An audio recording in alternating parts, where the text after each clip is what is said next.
Agora nós entramos finalmente na primeira forma normal, tá certo? Então vamos à definição.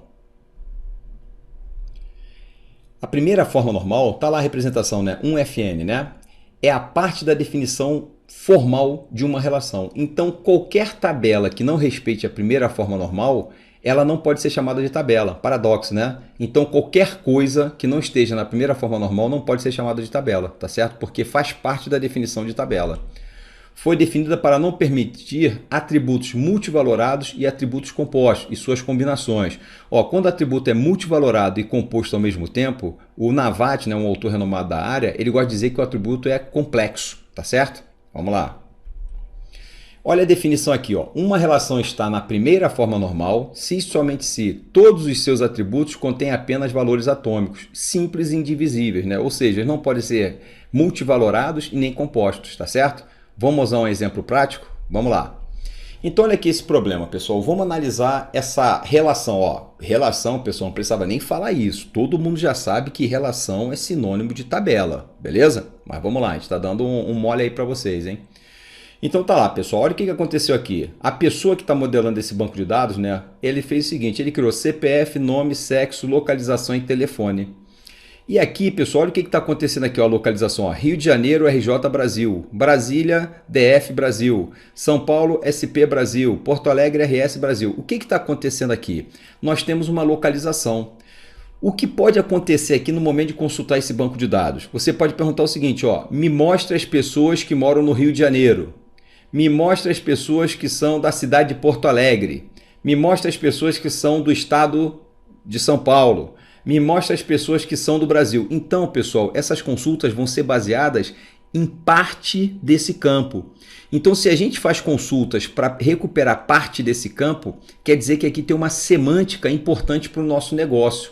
Então, a gente diz que esse campo aqui é composto. Na verdade, a gente deveria ter a cidade, o estado e o país, onde essas pessoas estão localizadas, porque a gente pode atrapalhar a compreensão desse domínio, beleza? Então, qual é a maneira de resolver um campo composto? A gente vai criar uma nova tabela, tá certo? Só que cada semântica dessa vai receber um campo próprio. Olha o que vai acontecer na nossa nova tabela, ó. Agora, na verdade, em vez de localização, a gente tem a cidade, onde o cara se localiza, a UF e o país. Então, agora essas semânticas, como elas são relevantes para o meu domínio, cada um desse significado tem que estar dentro de uma coluna para o meu campo ser atômico.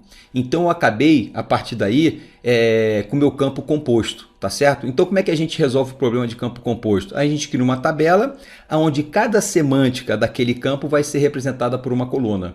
Pessoal, feijão com arroz, né? Feijão com arroz mesmo, né? Vamos resolver outro problema aqui, ó. Aqui é o campo multivalorado. Olha o que está acontecendo aqui, ó. Telefone, a Lia tem 2 telefones, ó, separado por vírgula. O Caio tem 2 telefones e por aí vai. Isso aqui é um campo multivalorado, a mesma semântica repetida várias vezes. A gente não pode ter isso. Sabe como é que a gente resolve campo multivalorado? A gente vai lá e cria uma tabela nova, ó. A gente vem aqui, ó, e cria uma tabela onde o telefone passa a ser um campo, que é esse campo multivalorado, e a chave primária da tabela vai ser composta pela chave primária da tabela original mais o telefone, beleza? Então, ó, esse campo aqui foi mapeado para essa tabela, que tem CPF e telefone. Olha aqui, ó, e o CPF, ele vem daqui. Por que a minha chave primária é composta? Porque o telefone, o CPF, na verdade, poderia repetir. Olha aqui, ó, 3333, beleza? O telefone também poderia repetir. Então, o que acontece? Aqui eu garanto que o CPF e o telefone são únicos. Lembram lá de entidade fraca? É aquele conceito, né? É como se telefone fosse uma entidade fraca no modelo conceitual, beleza? Então, vamos fazer o resumão. Campo composto, eu crio uma coluna para cada semântica do campo composto. Campo multivalorado, eu crio uma tabela à parte, né?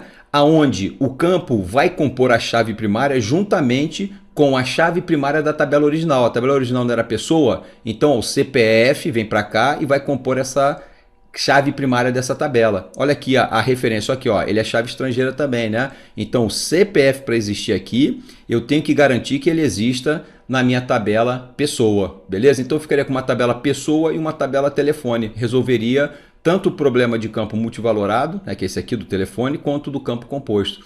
Aí, ó, olha por que é decomposição de esquemas. Uma tabela se transformou em duas aqui, beleza? Então eu decompus essa tabela em duas. Essa semântica aqui tem que ser equivalente a essa aqui, resolvendo o problema. Então isso aqui eu não posso chamar de tabela, né? Até agora eu estou falando dessa tabela, tabela pessoa, mas eu não poderia ter falado isso, porque se ela não respeitou a primeira forma normal, ela não pode ser chamada de tabela. Beleza? Tranquilo? Muito fácil. Então isso aqui seria o esquema normalizado. Ó, o esquema de tabelas, né? A gente tinha uma tabela, criamos duas tabelas. Tranquilo?